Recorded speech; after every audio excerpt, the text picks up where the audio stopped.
Ποιος έκλωσεν καντούνι, ρε? Ρε, καταλάβω ότι κάτι εμπάει καλά μεταξύ σας. Επειδή είναι κατέβηκα να φέρω λεμονάδες. Μιτσί, εν τζιμε τώρα εσύ. Ρε, μεν έλα, έμεινες να με τσικαμίσεις μου κήρυγμα. Ξεκίνα. Τον τζίρι μου να το φάσει αμό γιατί σ' απείλησε για λόγου. Εγώ δεν έκανα τίποτε.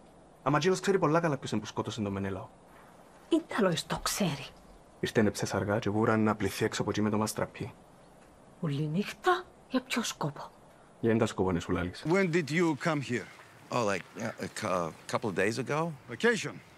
Nope. I moved here actually. I just bought this house. You bought this house? Yeah. Εντάν παπά θες, ρε. Έφυγε. Je ne sais pas ce que je refais sans toi. Je serais sûrement mort.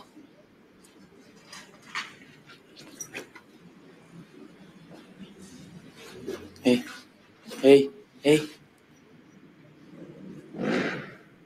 Il faut penser au futur maintenant, d'accord? Τι γίνεται με εκείνον τον Μιτσί που δουλεύει στο Μακάλικο? Τον Μάριο. Ναι. Δεν τέλος σου ήρθαν τώρα εδώ. Δεν ξέρω, τώρα απλά θυμήθηκα του.